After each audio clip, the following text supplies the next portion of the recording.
नमस्कार दोस्तों, स्वागत है आपका हमारे YouTube channel UPSC aspirant vision में। और आज हम डिस्कस करेंगे हमारे ज्योग्राफी का चैप्टर नंबर 4 जो कि इम्पोर्टेंट रहने वाला है हमारे पीसीएस एग्ज़ाम के पेपर 6 के लिए।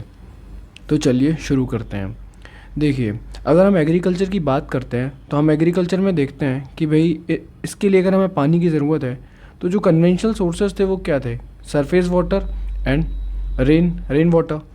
अब जब इरिगेशन वाला कॉन्सेप्ट आया तो इसमें क्या हुआ कि भाई control application of water through man made systems to meet the water requirement of agriculture, specially when an agriculture field does not get enough water through rains.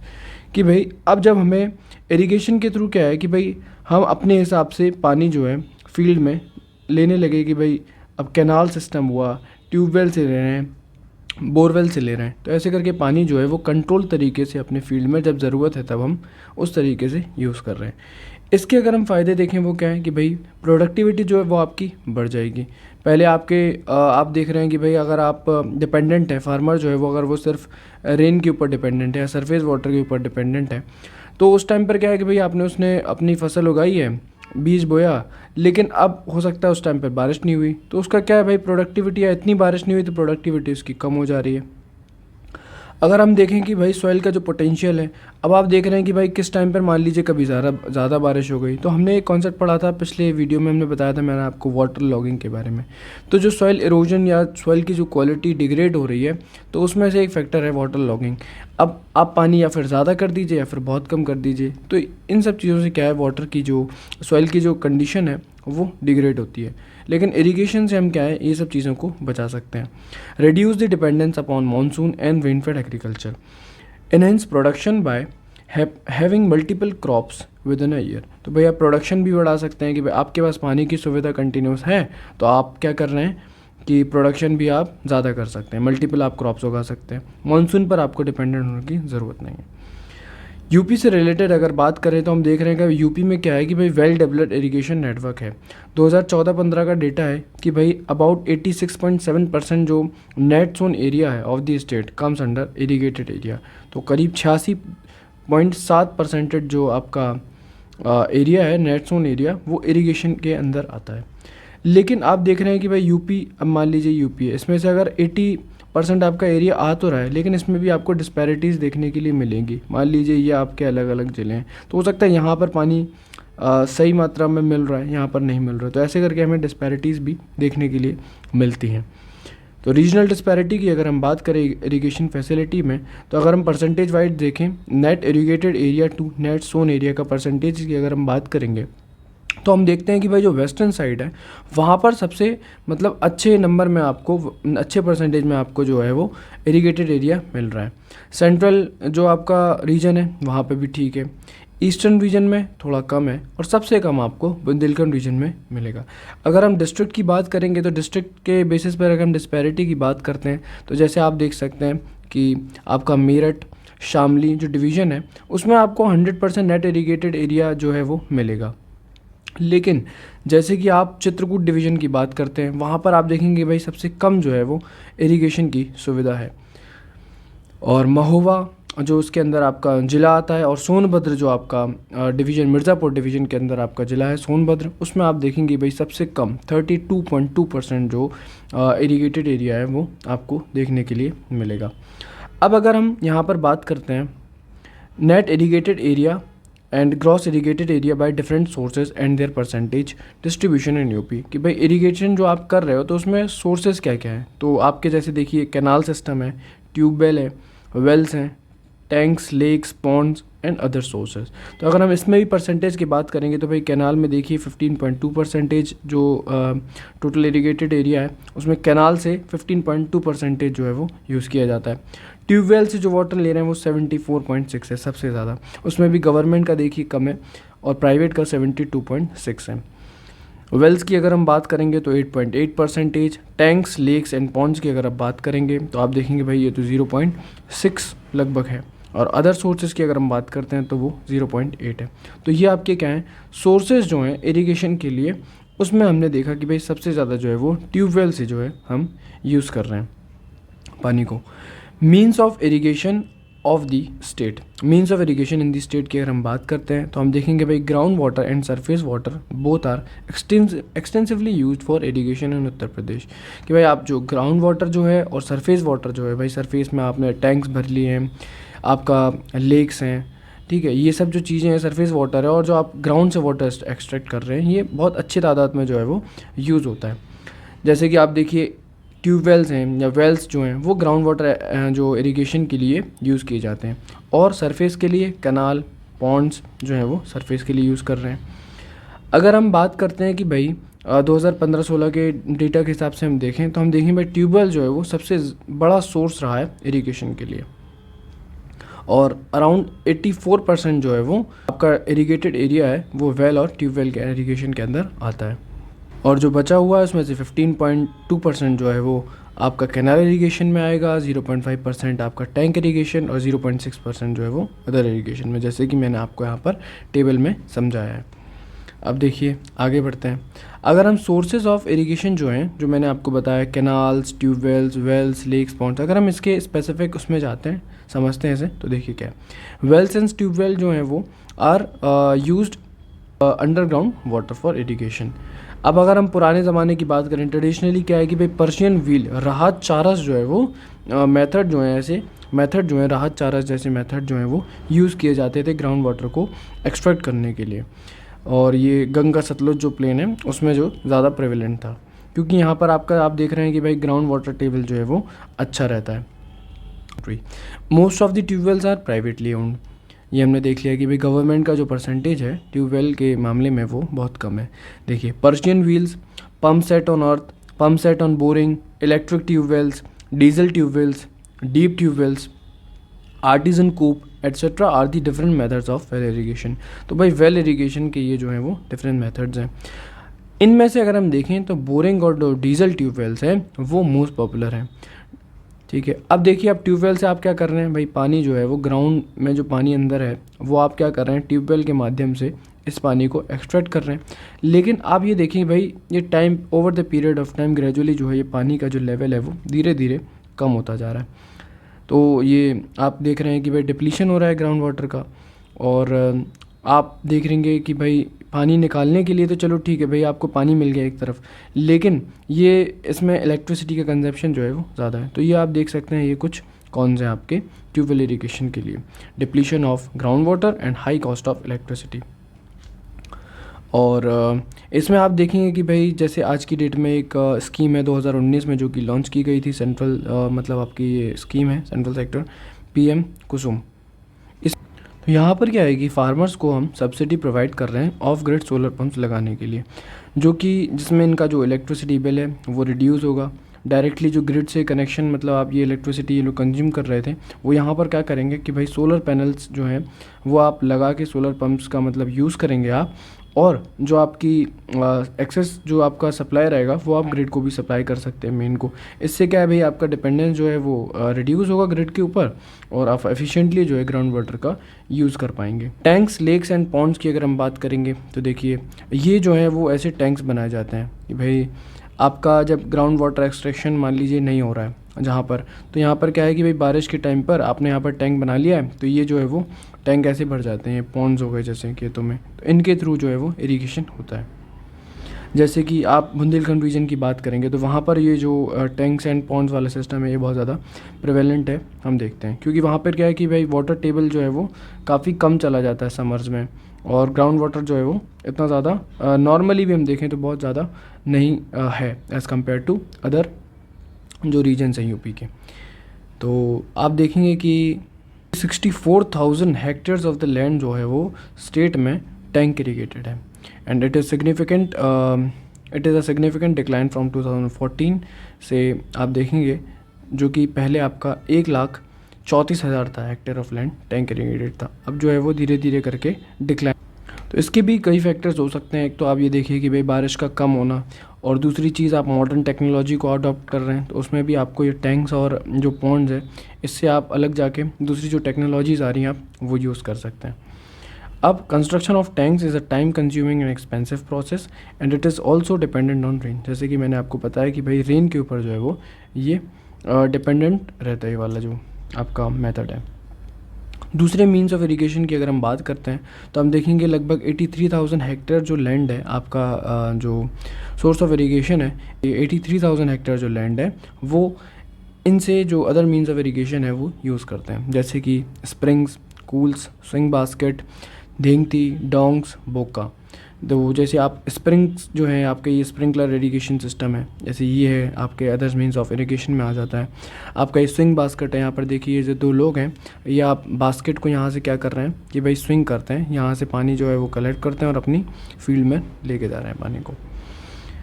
आगे बढ़ते हैं, अगर हम कैनाल इरिगेशन की बात करते हैं तो देखिए कैनाल इरिगेशन जो सिस्टम है एक इफ़ेक्टिव मेथड ऑफ इरिगेशन माना जाता है नॉर्दर्न प्लेन्स में, जहाँ पर जो मेन इनकी रिवर है, तो ये जो पेरिनियल रिवर्स हैं वो इस सिस्टम के लिए जो है वो सोर्स माना जाता है, जैसे कि भाई आपका गंगा है, यमुना है, ब्रह्मपुत्र, तो ये जो पेरिनियल रिवर्स हैं वो इनके लिए एक अच्छा सोर्स है। Uttar Pradesh is ranked first in the country in terms of canal irrigation. तो कैनाल इरिगेशन की अगर हम बात करेंगे तो यूपी जो है वो फर्स्ट पोजीशन पर आता है और लगभग 2166 जो है हेक्टर जो लैंड है वो आपकी कैनाल इरिगेशन के अंडर आती है। And the state has high concentration of canals in the western part वाले रीजन में आप देखेंगे कि भाई ये जो कैनाल वाला सिस्टम है उसका ज़्यादा कंसंट्रेशन है। अगर प्रॉब्लम्स की बात करेंगे तो भाई वो हैं कि ओवर इरिगेशन हो गया, वाटर लॉगिंग है, एनवायरमेंटल इम्पैक्ट्स हैं आर एसोसिएटेड विद कैनाल्स। और दूसरी चीज़ एक आती है इंटर स्टेट जो प्रॉब्लम्स हैं associated with this canal project, कि भाई आप मान लीजिए आप एक कैनाल का आपने प्रोजेक्ट बनाया है जो कि क्या है भाई दो स्टेट्स के बीच में से गुजरना है, तो वहाँ पर क्या है कि अगर भाई उनकी सहमति नहीं है उन दो स्टेट्स के बीच में तो वहाँ पर कुछ इश्यूज़ जो हैं वो डेवलप हो जाते हैं। देखिए बेसिकली जो कैनाल वाला सिस्टम है ये ऐसा रहता है कि भाई मान लीजिए आपने डैम क्रिएट कर दिया है एक, वहाँ से आपने ऐसे करके गेट्स बना रखे हैं, तो आप क्या करते हैं ये कैनाल बनी हुई है आपकी, तो वहाँ से क्या है कि डैम से जब पानी जब ज़्यादा स्टोर हो जाता है और जब आपको नीड है तो आप ये करते हैं ये जो आपका कैनाल है इसमें जो है वो पानी को छोड़ा जाता है और ये पानी जो है फिर लेटर ऑन जो फील्ड्स हैं आसपास उनकी विसिनिटी में वो लोग इसे यूज़ कर सकते हैं। तो ऐसे करके डैम्स बनाए जाते हैं पानी। अब अगर हम बात करते हैं कैनाल्स के बारे में तो ईस्टर्न यमुना कैनाल जो है वो यूपी में ओल्डेस्ट कैनाल जो है मानी जाती है, जो कि 1830 में कंस्ट्रक्ट की गई थी यमुना रिवर पर नियर ताजवाला एंड हरियाणा। नाव हथनीकुंड बराड़ जो है वो 3 किलोमीटर अपस्ट्रीम जो है वो उसका जो है वो सोर्स बना।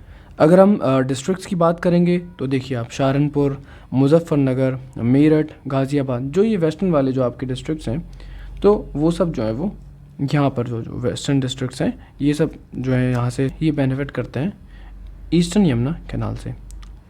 अपर गंगा कैनाल की अगर हम बात करेंगे तो ये 1854 में से ऑपरेशनल बनाया गया। ये ओरिजिनेट होता है आपका भीमगोड़ा जो हर की पौड़ी हरिद्वार में वहाँ से, और इसकी लंबाई है 6,496 किलोमीटर 6,496 किलोमीटर, और इसे डिवाइड किया गया है Deoband branch, Anupshahr branch and माठ ब्रांच, इसमें इसे डिवाइड किया गया है। अगर हम डिस्ट्रिक्ट्स की बात करेंगे भाई कौन कौन इससे बेनिफिट ले रहा है तो वो देखिए सहारनपुर, मुजफ्फरनगर, मेरठ, गाज़ियाबाद, बुलंदशहर, अलीगढ़, एटा, मथुरा, फिरोज़ाबाद, मैनपुरी, आगरा, ये जो डिस्ट्रिक्ट्स हैं वो आपके जो हैं वो इससे बेनिफिट लेते हैं।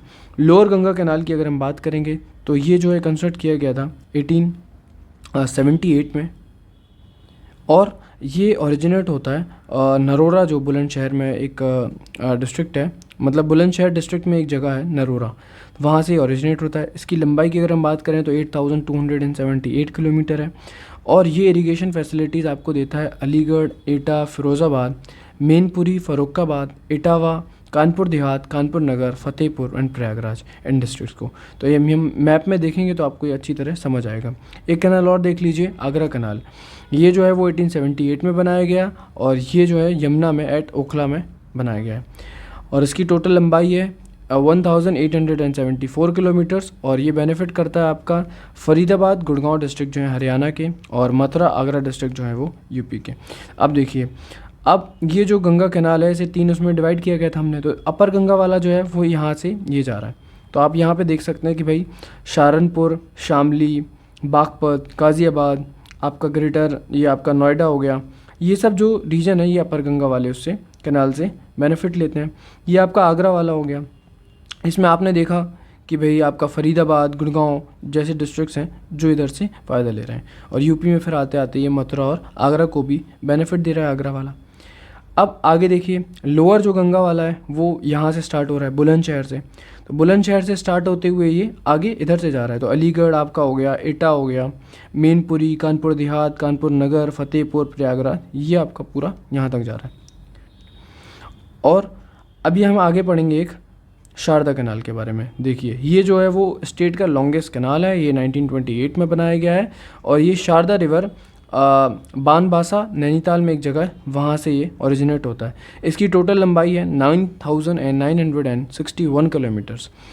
और इसके जो डिस्ट्रिक्ट्स हैं जो कि बेनिफिट होते हैं इस कैनाल से, वो देखिए नैनीताल, पीलीभीत, बरेली, लखीमपुर खीरी, शाहजहाँपुर, हरदोई, उन्नाव, लखनऊ, बाराबंकी, रायबरेली, प्रतापगढ़, सुल्तानपुर, जौनपुर, आजमगढ़, गाज़ीपुर, प्रयागराज, ऐसे जो ज़िले हैं वो इससे बेनिफिट होते हैं। आप यहाँ पर देखिए मैप में एक आपको एक आइडिया लग जाएगा, यहाँ से ये शारदा कैनाल जा रहा है, यहाँ से नैनीताल से ये निकला। तो ये जो आपके ज़िले हैं पीलीभीत, सहारनपुर, हरदोई, ये ऐसे ऐसे आते आते आपका यहाँ तक वाराणसी, गाज़ीपुर, ये इन सब जगहों को क्या है कि पानी पहुँचाने का काम करता है शारदा कैनाल।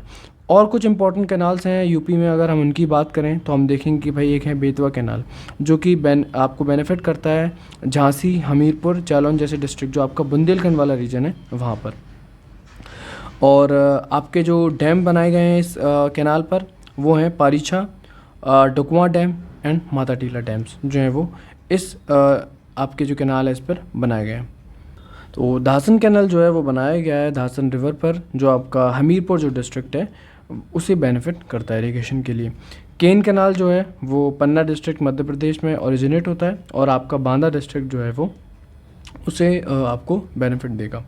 माइक्रो इरिगेशन की अगर हम बात करते हैं तो देखिए, वाटर डिमांड जो है, जैसे कि आप लोग जानते हैं कि भाई वाटर डिमांड जो है वो बहुत ज़्यादा है इरिगेशन के लिए। 80% of the total water resources जो है वो यूज़ किए जाते हैं इरिगेशन के लिए। अब अगर आप क्या है कि भाई जब इतना ज़्यादा आपको रिसोर्स क्रंच है पानी का, तो आपको क्या करना है कि भाई एफिशिएंट मेथड जो है वो यूज़ करने हैं। More efficient irrigation method need to be employed. अब इसमें देखेंगे कि भाई जैसे ड्रिप इरिगेशन एक अच्छा मेथड जो है वो आज की टाइम में यूज़ किया जा रहा है। तो इसमें क्या है कि भाई application of required amount of water at root level at a fix interval by using a dripper. तो भाई ऐसे करके ड्रिपर लगा दिया जाता है, और फिक्स इंटरवल में जो ये पानी छोड़ता रहता है। आपको ज़रूरत नहीं है कि भाई आपने एकदम से पाइप से कैनाल कनेक्ट करके, मतलब कैनाल से आपने पाइप कनेक्ट किया आपने फार्म में और पानी छोड़ दिया। अब इससे जो है वो आपको समस्या आ रही थी भाई, वाटर लॉगिंग की आपको समस्या आ रही थी। आप देख रहे थे कि भाई जो सॉइल की फर्टिलिटी है वो डिग्रेड हो रही है, आपका पैसा ज़्यादा जा रहा है बिजली के लिए, आप पंप चला रहे हैं, तो ये सब चीज़ें जो है वो दिक्कत आ रही थी। अब ये ड्रिप इरिगेशन में क्या है कि आप जो मोर एफिशिएंटली जो है वाटर का यूज़ कर पाएंगे। स्प्रिंकलर इरिगेशन में आप देखेंगे भाई, pressurise water is spread using sprinkler in the designated area, these are control by pump and nozzle. भाई पंप एंड नोज़ल से इसे स्प्रे मतलब इसे कंट्रोल करते हैं, और भाई आपके जहाँ पे भी आपको ज़रूरत है ऐसे करके स्प्रिंकलर जो है मशीन ये घूमती है और पूरे उसमें आपको पानी प्रोवाइड करेगी कंट्रोल वे में। बेनिफिट्स अगर हम बात करेंगे तो देखिए, ऑप्टिमम यूज़ कर रहे हैं आप वाटर का, एंड यूनिफॉर्म जो वाटर एप्लीकेशन आप यहाँ पर कर पा रहे हैं। इम्प्रूवमेंट हो रहा है आपका क्वालिटी एंड यील्ड में, इलेक्ट्रिसिटी आप बचा रहे हैं, और application of fertilisers, herbicides, weedicides and pesticides with irrigated water. तो इन सब चीज़ों का आप एफिशिएंटली यूज़ कर पा रहे हैं। आप देखेंगे कि भाई जो वीड ग्रोथ है वो आप लिमिट कर रहे हैं, क्योंकि भाई जब वाटर लॉगिंग नहीं होगी तो आपको ऐसी समस्याएं नहीं देखने को मिलेंगी। और ये जो माइक्रो इरिगेशन है ये आप जैसे भी टेरेन हो वहाँ पर आप यूज़ कर सकते हैं, जहाँ पर आपको कैनाल की सुविधा आपकी नहीं पहुँच पा रही है, यहाँ पर आपका जो ग्राउंड वाटर जो है वो वहाँ पर बहुत कम है, तो आप जो वेरियस जो टोपोग्राफी वाले रीजन है या फिर सॉइल टाइप जो आपका सही नहीं है, तो वहाँ पर भी आप ये सब चीज़ें जो है वो यूज़ कर सकते हैं। Improve tolerance of crop to soil salinity specially in drip irrigation due to high moisture content at the root of the plant. अगर हम स्कीम्स की बात करते हैं कि भाई माइक्रो इरिगेशन के लिए कौन कौन सी स्कीम चला रही है गवर्नमेंट, तो आप देखेंगे भाई प्रधानमंत्री कृषि सिंचाई योजना के बारे में हम पढ़ते हैं, जिसमें हम देखते हैं पर crop more drop.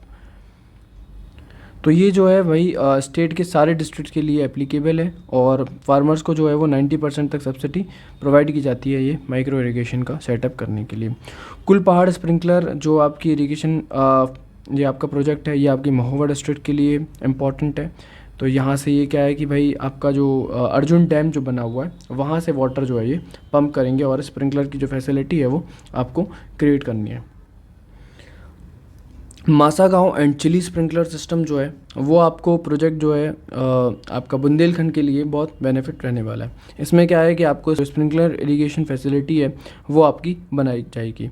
मासागांव and Chili villages of Hamirpur. Shahzad sprinkler irrigation project की अगर हम बात करेंगे तो यहाँ पर भी स्प्रिंकलर जो इरिगेशन फैसिलिटीज़ हैं फॉर पराऊँ, राजपुरा, बड़ौदा, बसवा, ये जो विलेजेस हैं आपके ललितपुर में, ये सब बुंदेलखंड वाले रीजन की यहाँ पर बात हो रही है। क्योंकि भाई यहाँ पर जो है वो पानी का आप देख रहे हैं कि भाई स्कैरसिटी है, जिसकी वजह से आप अभी देखेंगे भाई केन बेतवा जो एक रिवर लिंकिंग प्रोजेक्ट है वो भी चल रहा है कि भाई जो आपका सरप्लस जो केन से पानी जो है वो बेतवा की तरफ यहाँ वाले रीजन के लिए पानी को जो है वो लाया जाएगा।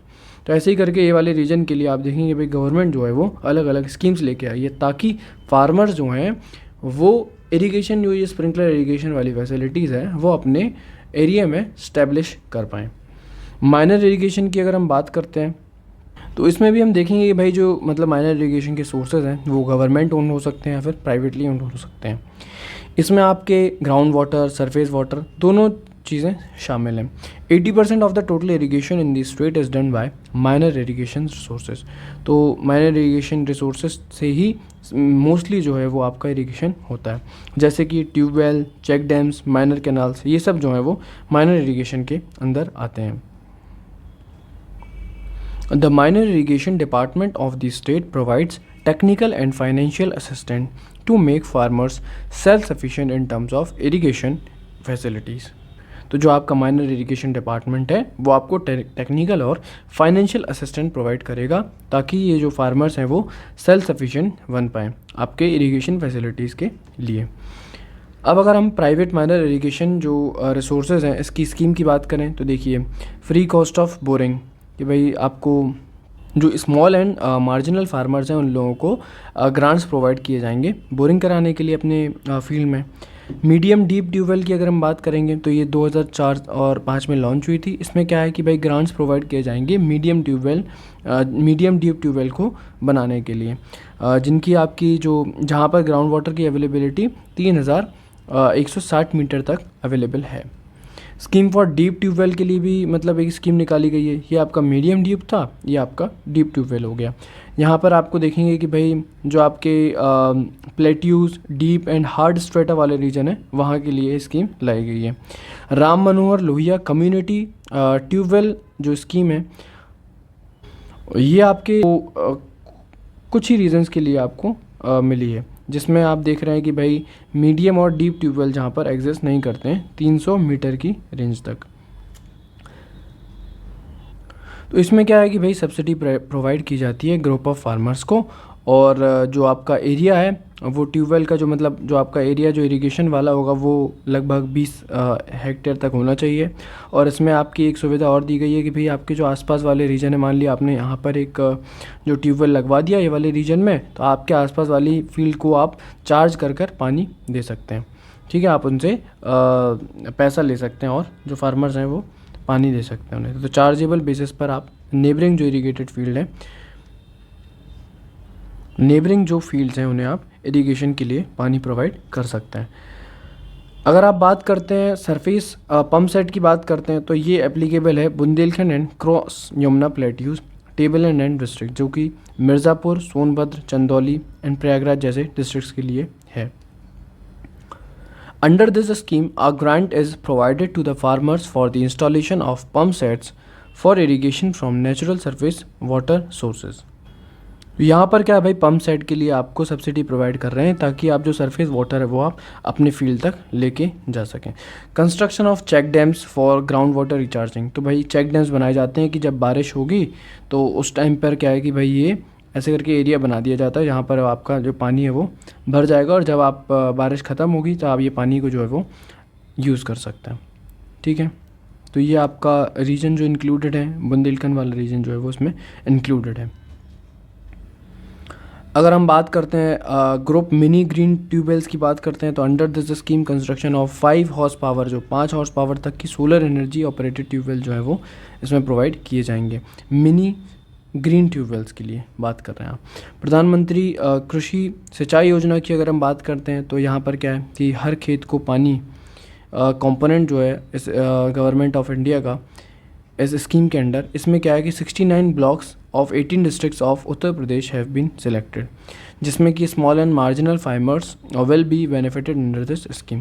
प्रधानमंत्री कृषि सिंचाई योजना मल्टीपर्पज़ जो प्रोजेक्ट्स हैं, अगर हम उनके बारे में बात करेंगे, तो देखिए आपके जो ये कुछ मतलब स्पेसिफिक प्रोजेक्ट्स थे कि भाई इरिगेशन के लिए आपके कैनाल्स बनाए गए हैं, ट्यूबवेल्स के लिए स्कीम दी जा रही है। अगर मल्टीपर्पज़ आप प्रोजेक्ट की बात करेंगे, तो कुछ प्रोजेक्ट ऐसे हैं जो कि आप इरिगेशन के लिए, ड्रिंकिंग वाटर के लिए, या फिर हाइड्रो पावर जो प्लांट है वो सब इस्टेब्लिश करने के लिए ये सब जो प्रोजेक्ट्स हैं वो इस्टेब्लिश किए जाते हैं।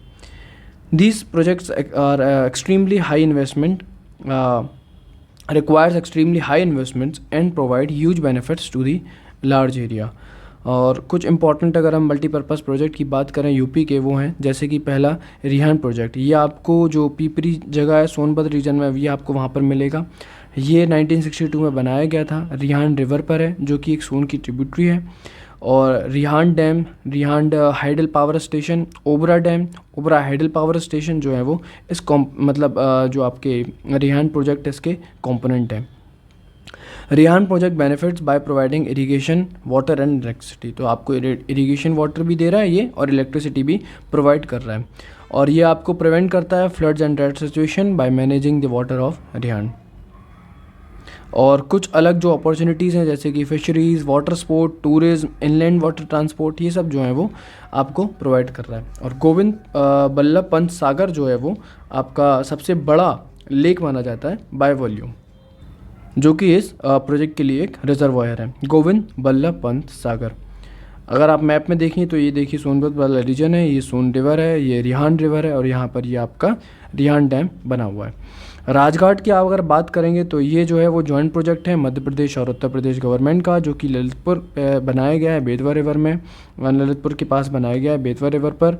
और ये जो प्रोजेक्ट है ये आपका इरिगेशन और जो आपका इलेक्ट्रिसिटी जनरेशन के लिए यूज़ किया जाएगा। जो आपका बुंदेलखंड जो रीजन है, जैसे मैंने आपको बताया भाई, ये ड्राउट प्रोन रीजन है जहाँ पर आपको ग्राउंड वाटर टेबल जो है वो बहुत अच्छा नहीं मिलेगा, तो जिसकी वजह से यहाँ पर ऐसे भी जो प्रोजेक्ट्स हैं, स्कीम जो हैं वो लॉन्च की जाती हैं गवर्नमेंट के द्वारा। कुछ डैम्स की बात करें तो Mata Tila dam, डुकमा dam, पारीशर dam जो है वो डाउन स्ट्रीम ऑफ जो बेतवा रिवर है उस पर बनाए गए हैं। माता टीला डैम की अगर हम बात करते हैं तो ये जो है वो झांसी में बना है, झांसी में बना हुआ है, बेतवा रिवर पर है। 1958 में इसका कंस्ट्रक्शन किया गया था और ये इरिगेशन के लिए बहुत ज़्यादा क्रूशियल रोल प्ले करता है बुंदेलखंड वाले रीजन में। The project also has a hydro electric capacity जो है उसकी 30.6 मेगावाट की हाइड्रो इलेक्ट्रिसिटी जो प्रोड्यूस करने की कैपेसिटी है। गुसराय और मांडर कैनाल जो है वो इरिगेट करते हैं हमीरपुर एंड जालौन डिस्ट्रिक्ट को, इस जो आपके माता टीला डैम से कनेक्टेड है, Gursarai and Mandar canal. Sharda Sagar project की अगर हम बात करेंगे तो ये पीलीभीत डिस्ट्रिक्ट में है, नियर इंडो नेपाल बॉर्डर, और ये प्रोवाइड करता है irrigation water to districts of Jaunpur, Azamgarh and Ballia. Sharda Sagar project. अगर आप बात करते हैं बांध सागर डैम प्रोजेक्ट की, तो ये जो प्रोजेक्ट है ये प्रपोज किया गया है अभी अमंग उत्तर प्रदेश, मध्य प्रदेश एंड बिहार, ये 3 स्टेट जो हैं वो मिलके बनाएंगी। ये डिक्लेयर किया गया था 2018 में एक national projects, and the project is used for irrigation and hydel power generation. तो भाई आप देख रहे हैं मोस्टली जो है वो irrigation and hydel power generation के लिए जो है वो ये डैम्स हैं और जो प्रोजेक्ट है वो यूज़ किए जा रहे हैं। तो एक्सटेंसिव कैनाल नेटवर्क जो है वो प्रपोज किया गया under this project water from Bandhsagar जो डैम है एमपी में, उसे लाया जाएगा अधवा रिवर ऑफ मिर्ज़ापुर में मिला दिया जाएगा। तो अब अगर हम बात करते हैं अर्जुन डैम के बारे में, तो अर्जुन डैम जो है वो चरखारी एक जगह है महोबा डिस्ट्रिक्ट में, वहाँ पर ये जो डैम है लोकेटेड है, और ये वाटर जो प्रोवाइड करेगा इरिगेशन के लिए वो आपका है हमीरपुर और महोबा जैसे डिस्ट्रिक्ट्स के लिए। और रेणुका जी मल्टीपर्पज़ प्रोजेक्ट के बारे में अगर हम बात करते हैं तो ये जो है एक जॉइंट प्रोजेक्ट है जो कि 6 स्टेट्स मिलके बना रही हैं, हिमाचल प्रदेश, उत्तराखंड, दिल्ली, राजस्थान, हरियाणा एंड उत्तर प्रदेश। और ये जो है इनका ऑब्जेक्टिव क्या है कि is to fulfil drinking water needs. इसके ऊपर कुछ 2 प्रोजेक्ट बनाए गए हैं। ये मल्टीपर्पज़ प्रोजेक्ट के अंतर्गत ही आते हैं 2 project, Lakhwar project of Yamuna and Kishau project of Tons, जो कि उत्तराखंड में बनाया गया है। एंड रेणुका जी प्रोजेक्ट जो है वो हिमाचल प्रदेश में आपकी गिरी रिवर पर बनाया जाएगा। तो ये जो है वो आपका यमुना रिवर पर लोकेटेड है, यमुना नगर ऑफ हरियाणा। और ये जॉइंट प्रोजेक्ट है आपका 5 स्टेट्स का, जिसमें आपका दिल्ली, उत्तर प्रदेश, हिमाचल प्रदेश, हरियाणा एंड राजस्थान जैसे डिस्ट्रिक्ट्स आते हैं। The project is used for irrigation and hydel power generation. तो जैसे मैंने आपको बताया कि भाई जो मोस्टली प्रोजेक्ट्स हैं वो irrigation and hydel power generation के लिए ही यूज़ किए जा रहे हैं। The barrage provides water to eastern Yamuna canal in Uttar Pradesh and western Yamuna canal in Haryana. तो भाई जो पानी है इसका बराज का वो आपका ईस्टर्न यमुना कैनाल में जाएगा और यूपी में, और वेस्टर्न यमुना कैनाल में जाएगा हरियाणा में। अगर आप शारदा यमुना लिंक कैनाल की बात करते हैं तो ये प्रपोज्ड प्रोजेक्ट है, जिसमें आप देखेंगे कि भाई आपका जो यमुना में जहाँ पर पानी की कमी हो रही है वहाँ पर पानी की पूर्ति करने के लिए ये जो है वो शारदा यमुना लिंक कैनाल बनाया जा रहा है। इसकी टोटल लंबाई रहने वाली है 384 kilometres. The propose link canal will take water from Sharda river से ये पानी लेगा, जो कि आपका जगह है उत्तराखंड में एक जगह है तनकपुर, वहाँ से पानी लेकर सप्लाई करेगा यमुना को मुजफ्फरनगर डिस्ट्रिक्ट जो है यूपी का, वहाँ पर बरेली, रामपुर, मुरादाबाद, बदायूं, बिजनौर जैसे जो ज़िले हैं वो इसके अंतर्गत आएंगे। Proposed Pancheshwar and Purnagiri dam जो हैं वो अपस्ट्रीम में शारदा पर बनाए जाएंगे। केन वेतवा जो आपका रिवर लिंक प्रोजेक्ट, जैसे मैंने आपको बीच में बताया था कि भाई ये आपका जो बुंदेलखंड रीजन में पानी की कमी के लिए एक जो बहुत बड़ा प्रोजेक्ट जो है वो अभी प्रपोज्ड है। तो ये काफ़ी बेनिफिट देगा आपके झांसी, बांदा, महोबा, ललितपुर जैसे ज़िलों का। It will transfer excess water from Ken to Betwa through series of dams and 230 kilometre canal. तो 230 किलोमीटर का एक कैनाल बनेगा। तो जैसे अभी आप लोगों ने बहुत जगह देखा होगा कि भाई प्रोजेक्ट जो हैं वो कुछ डैम्स बनाए जा रहे हैं अपस्ट्रीम में या फिर डाउनस्ट्रीम रिवर में। तो आप देखिए कि भाई जहाँ पर वाटर को कलेक्ट किया जाता है ऊपर वो होता है आपका अपस्ट्रीम, और जहाँ पर वाटर को नीचे छोड़ा जाता है वो होता है डाउनस्ट्रीम। तो आई होप गाइज आपको ये लेक्चर अच्छा लगा होगा। प्लीज़ वीडियो को लाइक करिए, उनके साथ शेयर करिए और चैनल को सब्सक्राइब करना ना भूलें। तो मिलते हैं फिर नेक्स्ट वीडियो में, तब तक के लिए जय हिंद।